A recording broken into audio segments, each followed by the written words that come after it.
question, where is the universe? Ever thought of that one? Where is it? Well, you can't say where, because every where has to be in relation to something. There would have to be another universe to say where this one is. But then, since those two together would constitute the universe, we wouldn't still be able to say where it was. It isn't anywhere.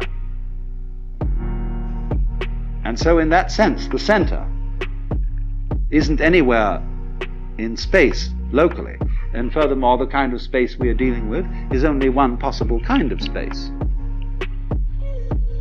It's the kind of space our physical organisms are attuned to. We are, you see, like the radio. We pick up what wavelength we're on.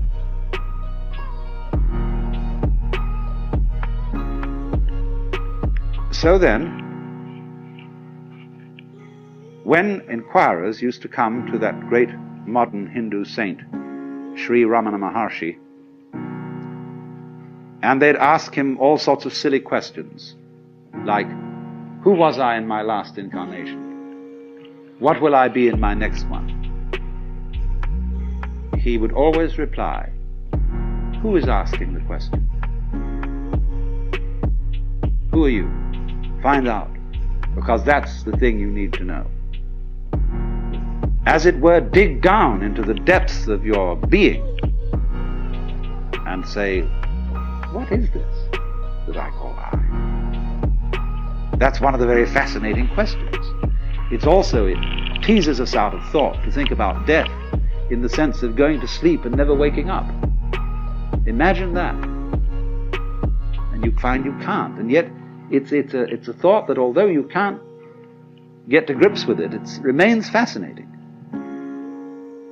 Also the question, how is it suddenly that you awakened into this world? Where were you before?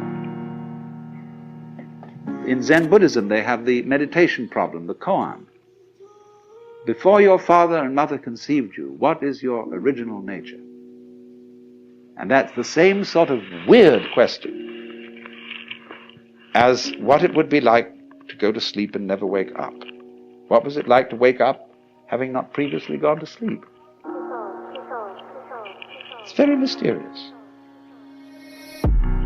But as you go on and plumb this question,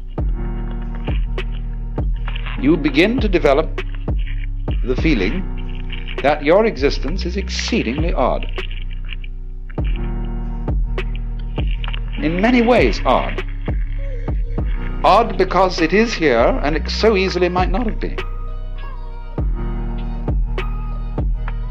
After all, if your father hadn't met your mother, would you be here? Now, of course, somebody would be here, because he might have met somebody else. Would that be you? Of course it would. Don't you see? You can only be you by being someone. But every someone is you. Every someone is I. That's your name, you say. It's me. I am here. And everybody feels that I in the same way. It's the same feeling. Just like blue everywhere is the same color. So I-ness, being, as it were, the most fundamental thing in man, is also fundamental to the universe. It too is I. And our I is a special case of it, coming out from the, in quotes, central I, like so many tits from the belly of a sow, or so many spines from a sea urchin, so many legs from a spider. And that is, of course, why the images of the Hindu gods are shown with many arms or many faces, because it is saying that all arms are the arms of the divinity. All faces are its masks. So, you see, there's really nothing to worry about.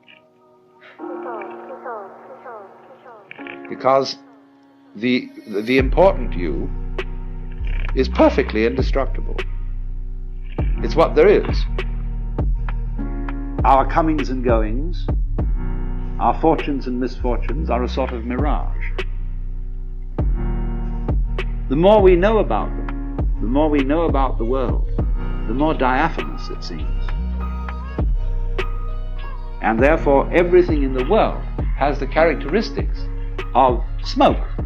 You know, when you blow a cigarette or pipe or something and a cloud of smoke and you see it in the sunbeam, and it's full of whorls and designs and all kinds of marvelous things going on, and then slowly it disappears.